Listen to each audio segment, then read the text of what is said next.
This playthrough is rated T for teen. Greetings and salutations, viewers. Vauldemare back here with another episode of Star Wars: Knights of the Old Republic. In the last episode, the Jedi on the lone Peragus Mining station explored the facility, hoping to find a way to escape out of this place. But she found out she's been locked in. But with the help of a scoundrel, a helpful scoundrel named Atten Rand, we found out that if we use the computer, we can access other parts of the facility. And we found T3M4. He's not worthless. He's got one more shot at being the big man. Can he get us out of here? Let's find out today, folks.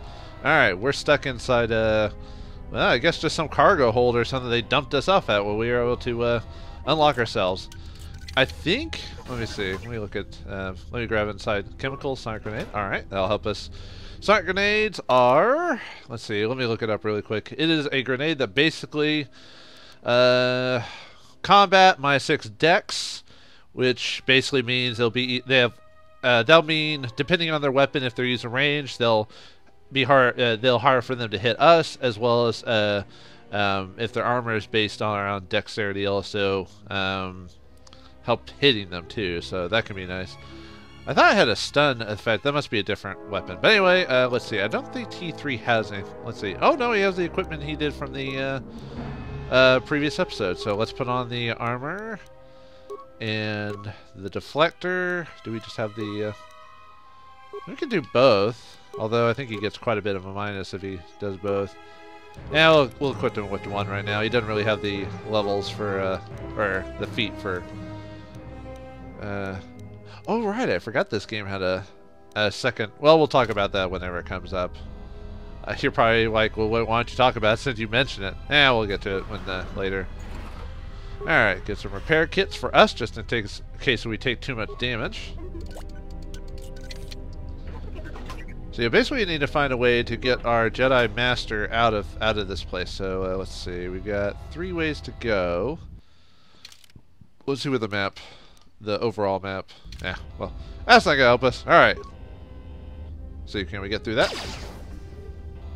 Nope. Okay, so we'll... Oh, we need explosives. Okay, let's get out of combat. Alright, so we can't go that way. Let's go this way first. T3 should be able to open up anything in here. Oh! Okay, let's try and shock this thing. Boom! Okay. Actually, I don't think the shock arm actually... whoops. There we go, that's what I wanted to do. Aha! Let's see, does the shock... I'll have to double check now. I know it's a use item, like you use it so many times and then it wears out type of thing. Let me look at it again. Oh no, this one's unlimited, okay. I know there were other items that you could use that would like have 10 uses or whatever, but anyway, this is a shock arm unlimited, which there's almost no reason not to use it. I mean, even as pistols don't do that much damage. This unit is a popular upgrade for utility droids, and that is well hidden among the droid's other tools and delivers quite a jolt to the unsuspecting victim. Kind of reference to R2-D2 from the Star Wars movies with his little like jolt thing. Jolt to the victim suffers 1d6 points of damage for each of the attacking droid's levels. So it even gets better with levels. So it's not like an item you use at the beginning of the game and then you're like, ah, well that's done. So successful fortitude save by the target of a DC +5 reduces the attacking character's level, reduces damage by half. So it can possibly do less damage. Like the first droid I used on didn't get as much damage as the second one did. So, but anyway, yeah, that. Obviously, it means that the droids that we're fighting only have like maybe like 4 or 5 HP or something like that. So I think they have 4 HP. But anyway, minor sonic detector. I'm not gonna do this for every single item I get, but -2 dexterity for 30 seconds, 4 meter range, damage for reduces negative dexterity if you save. Sonic detonators are used when environmental conditions make more conventional explosives too dangerous. These detonators, while small, can still cause significant physical damage and distort those near the explosion.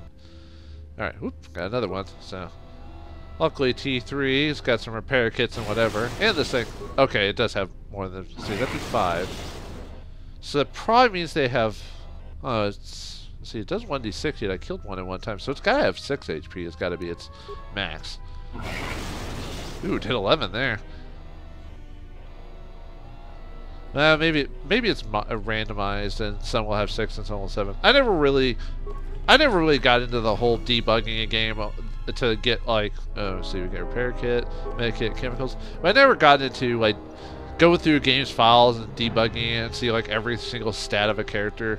As long as you know kind of the general method or tactics to initially beat an encounter, I don't see any reason to go that too crazy into it.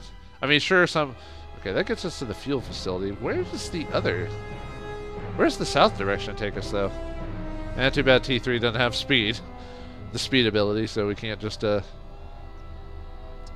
now if I was playing like a harder difficulty, I'd probably be more defensive of how I'm playing this area and everything like that. Really, just if you're playing a harder difficulty, just keep in mind the use of bombs, strategies, deflectors, shields, stuff like that. But I think in this part of the game, even on harder difficulty, I don't think you have to worry about it too much. Hey, the Ebon Hawk! Looks as good as new ever since 5 years ago. Huh. Well, let's check our journal, see what it says about this situation. Sometimes you don't get obvious stuff without checking the journal. Peragus 2. T3 has found the Ebon Hawk in Hangar 25. Now it's just a matter of finding a way to get Valeria down to the hangar bay. Alright. Let's check it out before we, Ooh. Can we get through this? This emergency blast door is magnetically sealed and no amount of security explosives. Okay, so we need to blast that too. I got nothing there. So keep that in mind. And how about the hangar bay door? Can we open that? Let's see. Oh, sorry, overrides. That's what I mean. I don't know why I said explosives. I meant we need to override it to open those doors. Let's see, hangar control. Ooh, a footlocker. See what's in here. Repair kit, always useful. That's the only way to heal. As far as I know, I don't think mechs can just heal. I mean, they can heal by transitions to a safe area, but overall, like, they don't have a heal over time type of thing. You either have to get to a safe room or a safe area, or repair kit them, and that's it. Another repair kit. Except for HK in the previous game, if you had a high repair, you could give them a regen ability. Peragus hangar control, system repair. Repair. Several parts have been removed from this console, and a laser drill has been used on a number of subsystems. Huh. So someone sabotaged this to make sure no one would leave, or at least not easily. Despite the sabotage, however, the console's basic functionality would tend to be restored quickly. Oh, so only an idiot would not be able to get past this. Luckily, T3's not an idiot. Let's replace that. Oh, we don't have any parts, do we? Nuts. Well, alright. Let's come back later. I thought I picked up a repair part from one of those droids, but I guess not. Okay. Well, never mind. Now that we're aware of the... Let's see, we can't go through that one except through explosives on the one to the right, so let's go through the fuel depot and see if we can get our master out of here. We're a good little droid. Beep boop bop beep boop. We're not annoying at all. Actually, I never found like the R2-D2 annoying. Actually, I don't think most people did. If most people found any of the droids annoying, most people thought it was C-3PO, which I didn't really find that annoying. I mean, for the most part, I thought he was just, you know, an a fish out of water type of character, because he's meant to be a protocol droid, meant to like work for, except apparently in the original movies he was built by Anakin. Okay. I don't know why he couldn't just been a protocol droid who just got caught up in the Star Wars story, you know, instead of having to be tied to a character specifically. Or he could have been Bail Organa's protocol droid. That would have made sense, but yeah, whatever. I mean, he does become him. Well, what I mean is originally he was his protocol droid, and that's how he got tied in and everything, but yeah, whatever. Alright. Let's see what's in here. Hopefully no... Sorry for the frame rate issues. Like I said, this game does suffer from stuff like that. Looks like I got 2 mine droids, but I mean, you could use grenades, stuff like that, but nope, good old shotgun. Oh, well, it doesn't always work. Or sometimes they can save for half. Overall, pretty solid. Actually, I think I used the stun thing for on most characters. If I'm ever using him. Oh, we get a droid ion striker, deadly sonic mines, and a data pad of the depot survey. Purged the fuel lines, and I found 3 sonic charges attached inside. I checked the work logs. No droids have been in this area. I tried to contact security as soon as I found the explosives, but I can't seem to get the signal through. I've removed the remote detonators, and I'll keep the explosives on me until I keep can put them in a secure hold on the hangar. Ah, we need the detonators, and we can open up that one door. Excellent. Haha! We got a way to go. All right, let's check this guy out. Droid Ion Blast Mark 1. Components, parts. Ooh. This wrecked droid contains a special droid-based item that, when equipped, allows droids to perform special attacks against opponents. This destroyed droid contains an ion blaster, which is extremely effective against droid opponents and energy shields. It has only a limited number of charges, after which it is destroyed. Ah, there we go. That's where we're running into some uses per item. Oh, is that? Oh, okay. That's all we. So, I had to go all the way there for the detonators, or for the. I think all we need now is just to go to back over there and set the thing. All right, let me check the. Let's see. Can I equip those as an item? Yeah, I can. Okay. Let's see what else we got. Did we get anything else? No. All right, we got a shock arm, which there's no reason not to keep that equipped. But let's look at the others, shall we? The droid Ion Blast Mark 1. 10 uses and does ion damage, which, like the game says, it's very effective against shields. It can also possibly stun as well. Obviously, it's DC 10, which means it's depending on when you use it later at the game. Like, this is good at maybe the beginning of the game, but later on when enemies have higher DC saves, which is a DC 10 Fortitude save. So, if we look at our stats here, his save's 3. So behind the scenes, when it rolls the secret D20 that we don't know about, he only has to roll 7 or higher to not be stunned by an ion blast, which means, he has a more or less a 40% chance of not being affected by it, which means it's almost worthless. Well, not worthless. There's always a bit of chance involved. But yeah, at higher levels, when people have higher fortitude saves, that weapon kind of becomes worthless. So use that as you will. But anyway, using this armor could use a charge. The Scrambler was developed by Aratech and marketed towards customers who were faced with massive droid armies, sending a pulse of highly charged ions. This weapon destroys the electrons of enemy droids. And then the Ion Striker. Ion does 20 points of ion damage, medium range. The Ion Striker is used by security droids to disable and destroy other droids, whether they be assassins or simply malfunctioning. This one's basically pure damage, so pure for shield damage. You can use the other one for shields as well. This one just has a chance of stunning too. I guess mainly used for, well, it says to use against droids. So really with the shock arm, we're almost never going to need to use the stun part feature of it, but we could use the Ion Striker for shields. I think there are a couple of droids, if I remember correctly, that have shields on them, if I remember. So keep that in mind. There are some items. Weirdly enough, it's the items that eventually ran out of charges that don't improve with your level, so you couldn't keep them throughout the whole game and then use them for that one scene. I mean, you could, the ones that do pure damage, but ones based off secret stat. Whoa! Uh-oh. Oh, I didn't realize that the mining droids kind of remind me of giant mechanical spiders. A whole legion of spiders! Dang it, Dr. Smith, is that your only plan that has to deal with spiders? Yes! Anyway, more mining droids? You know what that means. Oh, whoops. I did not mean to use the striker. Nuts. Well, I wasted 2 charges on that for no reason. Thanks, game. Thanks a whole lot. Oh, there's the shield. But I already blasted through the shield. Huh. Yeah, for some reason the game had it set to the Ion Striker first. Why? I don't know. Huh. Well, anyway. Yeah, the combat music didn't even kick in fast enough. Oh, well. Okay, so I used 2 charges on this. I didn't want to, but that's fine. Like I said, we have the shock arm, which is more than enough. Alright, let's see. I think all we need to do is just set a Sonic Mine should do that. Actually, did I even show the Sonic Mine description? Let's see. Where is it? Here we go. Sonic Mines. -4 dexterity for 30 seconds, 3 meters. This one's mines have a lot higher DC because you have to set them and people have to run into them. So you're most likely going to get someone to fail this unless they roll a 20, which What that means is in the Dungeons & Dragons D20 system, if you ever roll 20 when it comes to saves or attacking, it means you automatically succeed. When attacking, it means you have a chance of critting. Depending on which system you use, and a secondary roll has to be rolled to confirm it, depending on which system you're working on. But anyway, most likely you're going to hit someone with a dex loss. But anyway,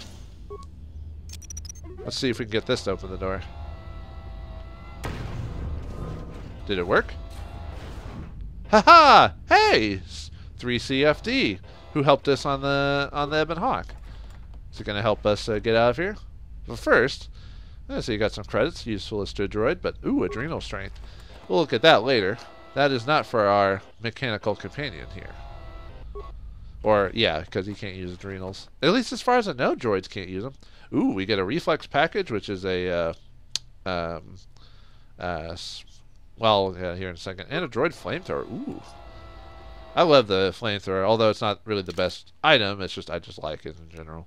It is a, well, on a human, it's not a utility. It's like an enhancement or whatever. I thought we got one before. I saw one. But anyway, gives you +1 to reflex when you equipped it. So, then adrenal strength. Let's see. It's an enhancer that gives you +4 to strength for 2 minutes. Good for physical attackers with melee weapons. But anyway, let's look at the flamethrower really quick. Droid flamethrower, heat, 30 points of damage. Horror, 100% for 3 seconds.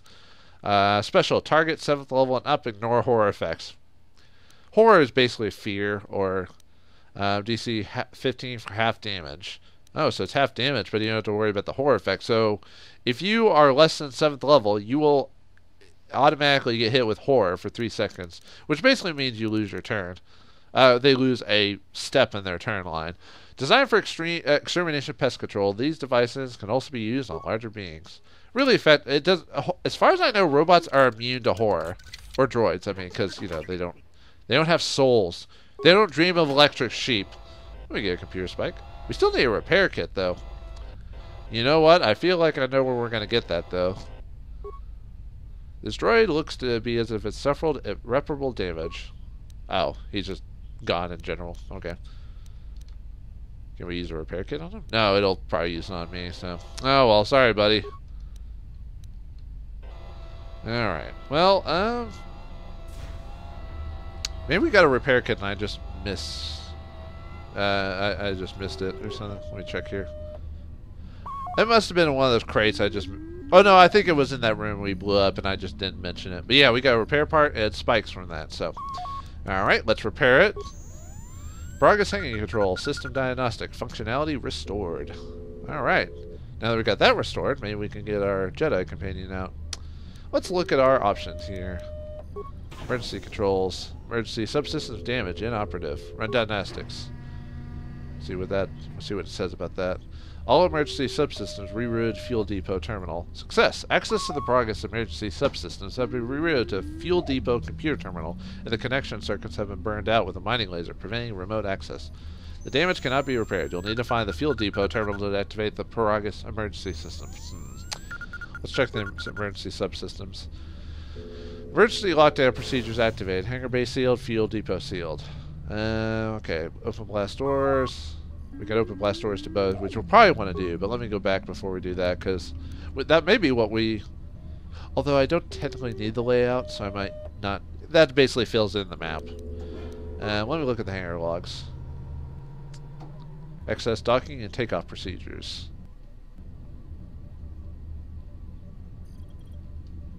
Okay. Oh, there we go. I was like, did I press it? All incoming and outgoing freighters need orbit drift charts transmitted for the Peragus in order to navigate the asteroid field surrounding the mining colony. Without it, any vessel entering or leaving Peragus is in danger of being destroyed by the asteroid field. Oh yeah, might as well transfer it to the chart so we can get out of here. Download air, access denied. Oh, it's locked. Dang it. You can't download the charts to the Ebon Hawk because someone has encrypted the Navi computer. We'll need to find a way to get them on to the Ebon Hawk when you're ready for takeoff. Okay, can we download it ourselves? The orbital charts are constantly being updated. If you download the charts now, they'll quickly become obsolete. Download the charts just before takeoff. Well, okay, game. Calm down. Alright, let's look at the logs. A Contraband. lot of cargo from the Jedi's freighter is being stored in the secure cargo hold until we can pass it through the quarantine checks. And as requested, all the programming spikes the security officers wanted confiscated have been stored there as well, to prevent further system compromises. The secure cargo hold should be safe enough. If anybody wants to break into it, they'd have to blow it open with explosives. Which we already did that. Thanks for letting us know after the fact. Who ordered the mining droids to repair that Jedi's freighter? I come in here off the work shift and 3 of them are repairing the port stabilizers? Did I miss something? Is somebody planning a trip? Because orders were that the hangar was to be locked down ever since that Jedi arrived. I don't know what maintenance is up to, but you can't just commission droids for repairs, especially with half the work shifts in medbay. Those droids are needed to repair the ventilation tunnels before gas builds up to terminal levels. It's not like that ship can go anywhere anyway. Even if it had the asteroid orbital drift charts, the navicomputer's been voice-locked. You'd need the access code to get it spaceworthy. Considering this latest droid commission breach, I'm putting the droids in this section under the control of the current dock officer. If anyone sends commands to the mining droids outside this terminal, I'll be forced to enact full override. Either someone really wanted to help us get out, or they wanted to help themselves get out. I wonder. Looks like those droids got the vessel working again, even with all the damage it had taken. The maintenance officer still won't admit ordering them to fix it, though.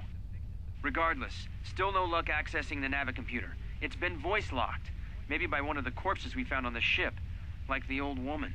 If so, that ship isn't going anywhere, unless we rip out the navicomputer and put in a new one, if we even had one to spare.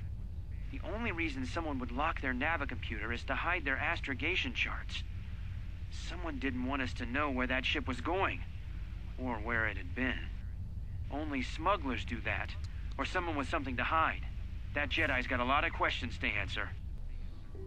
A lot of questions that I don't even know that we were going to be asking about today.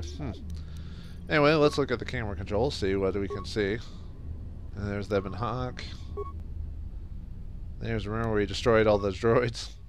There's C3. Sorry, buddy. You're all for the trash heap now. Decontamination area. Oh, is that it? Okay. And then comm systems. Let's see. Run repair diagnostics. Signal you destroyed. Comm systems from hangar inoperative. Looks as if the communication systems were purposely burned out with a mining laser. Even if you had the parts, you don't think you can contact the administrator level with this computer. Well, fine then. All right. Let's see. What were we? No, we were on to. Oops. Oh, come on, game. Come on, don't freeze on me now. I was wondering why, like before, like why it was. It's just having a weird setup right now. But anyway. Let's see, we need to, let me go through this again. Yeah, okay, let's open the blast doors to the hangar. Failure. Control, door control, conduit removed. Okay. The door to the hangar by where the Ebon Hawk lies has its power conduit surgically removed. You cannot slice this terminal or make a workaround for it out of parts. You'll need to replace the original conduit. Okay, how about the blast door? Can we open that at least? Pure Pizzac. Oh wait, no, we're not playing Pizzac. All right. Well, at least we have one more a new section to go to. Let's check out the journal, see what our progress dictates for us. You've discovered the emergency subsystems Peragus have been rerouted to computer terminal of the Peragus Fuel Depot. You will need to make your way there in order to access the subsystems to free Valeria from the administration level. Well, let's go then. Huzzah! Our T3 unit is up to save the day. All right. Yeah. Hopefully it's on Shark Arm this time and not something else. Yeah. Really no reason to use the other ones right now. Just because of the normal difficulty. Like I said, if we were playing it harder, I'd have to be aware of it. That's probably one of the few problems with the game. Well, maybe it's because I play the game so often. So okay. Well, not as often as one. I mean, heck, that didn't even get a chance to attack me. But yeah, I played Star Wars Knights of the Republic 1 more times than I could count, but I haven't played 2 as much, which is weird because I do like this game. I think it's just because some of the certain bug issues in the game and the fact that the game's technically incomplete kind of turns off certain functions of me when I play it, despite the fact I enjoy it for when I play it. But anyway, let's check this guy out. Oh, repair kit. Always good to have one of those. Over the store. But like I said before, oops. you can actually online. You can find this at most places if you. Ooh, I even killed him with a shot. Well, I prefer the shock iron personally. But if you go online, I think. Let's see, the success security skill is random. If at first you cannot unlock a container door, try again. You may succeed at the second attempt. Oh, it's supposed to do this the first time just to tell you that sometimes you'll fail. Now, why is that important? Why even have a failure if you just keep doing it over and over again? To keep the sense of randomness in the game, as well as I think in some D&D stories, if you fail opening something by so much, like if it's bombed or trapped, it'll explode. But I don't think anything in this game that requires security is trapped like that. But anyway, get Gamorrean gauntlets, useless to us as a droid. Exchange casual gloves, useless to a droid. Components, helpful. Sonic grenade, helpful. Alright. But anyway, if you go online and just type in, like, I think it's like the Knights of the Republic 2, like, complete edition, or not complete edition, like, complete patch or whatever. There's been quite a few people in the community that have extensively tried to find all the cut stuff from the game and patched it in as best they could, tweaking up, fixing some of the glitches that Obsidian wasn't able to finish because of LucasArts wanting to rush the game for a certain release window. But that's pretty interesting to try out. I would definitely play the vanilla game first before you do the patch, just to kind of get a sense of where people who like this game are coming from. But yeah, it adds in a lot of extra unused content or stuff that was finished, but for some reason got cut because they couldn't maybe patch it in enough. Containment field. I assume we can't. Nope. Impossible. This containment field blocks access to the fuel lines below. There seems to be no way of opening it, so we're going to have to go around. Yeah. Impossible. Can never hack it. Ever, ever, ever. Ooh, hello. What's this? Field control console. Main console commands. Let's see. Let's look at the cameras. Fuel line sensor. Ah, there's a bomb there. This fuel line deposits fuels into docked starships. Since no ships are currently docked to the Peragus facility, it is sealed. There appears to be some sort of metal case lying inside the fuel pipe. Oh, but okay, never mind. I thought it was a bomb. It was a case. It was pointing out that it was an important feature that I should be aware of. All right, let's look at the maintenance level. And we already destroyed the droids in there. Don't see anything else there. How about the entrance? Okay, yeah, that's obviously. The droid maintenance area has been sealed by the emergency lockdown. However, new programming has been introduced to keep it from opening even if the lockdown is cancelled. There's no way to shut down the field that you can see from this terminal. This means anyone inside the facility is cut off from the hangar bay. Well, that's not good. Alright, let's go back to the main. Let's see. Call up the system log, see what happens. Within the past day, a series of explosions with the Peragus Mining facility has enacted an emergency lockdown. You know, we heard about that from a couple other systems. Someone sliced into the fuel depot computers and created a phantom fuel leak, sealing off the area with force fields to contain the blast, despite it not being an actual thing. It looks as if someone has been using the lockdown to systematically isolate section of the facility. I wonder why. Perhaps to get at us? There is a bounty on us, by the way. And let's look at the system schematics. Deactivated. Open emergency hatch on hatch on Peragus administration level. Can we? Done. Okay, good. Thanks. Alright, we're good now. Time to get back to our master. Hey, who are you? No! T3! What happened? Who did that? Will we ever find out? I think that probably our characters like waits weeks. And they're like, why didn't the T3 unit open the door? Actually, we just did, but you know what I mean. Man, looks like T3 was taken out by some type of laser or beam or something like that. Looks like one of those like ion beams that we had. Huh? One of the remaining miners, perhaps? Someone from the exchange? At Rand? Was it him? Oh wait, no, he's with the Jedi right now. That would be dumb. Okay, so it's gotta be either a living mining member. It could be a droid, like one of those mining droids, maybe was controlled by one of the miners, maybe, or exchange members. But how long have you been a Jedi? Must be tough, you know. No family, no husband. A little close and personal, aren't you, buddy? You've been staring at my rack for the last 2 episodes. Don't tell for that during your false sympathy while you're staring at my chest. I didn't even realize that they make a mention of him staring at her chest. I would just say that just to be funny. I don't really want to talk about it. Are you trying to anger me, or are you just an idiot? I'm going to choose the top one because that makes sense. No tougher than during your false sympathy while staring at my chest. Hey, I wasn't trying to... Ah, you were. What the? Hey, T3 did it. All right. Hey, what do you know? A little cargo cylinder came through. And nothing bad happened to him at all. Nope. Let's see. Let's see. I don't believe we're out of this yet. Okay. Looks like it, but it's strange he didn't contact us on the comms. If he got the turbo lifts working, then we should have a clear run to the hangar. See, we don't have a clear run to the hangar. All that's open is the emergency hatch, and that's funny. The turbo lifts are let down manually, so I had him open the emergency hatch. Wait. Don't tell me you're taking that hatch down into the mining tunnels. Are you? That explosion Well, we I have heard no came choice. from below. There's probably nothing down there except superheated rock and collapsed blast tunnels. You'd be an idiot to go down there. That's why I'm sending you. No, I'm just kidding. Let's see. If it's dangerous in those tunnels, then you're the one to go and not me. Nice. The Jedi's life isn't sacrificed. Besides, someone's got to save our skins. Maybe, but it's the only way out, and it's better to risk my life than yours. You're either really brave or really crazy. Or both.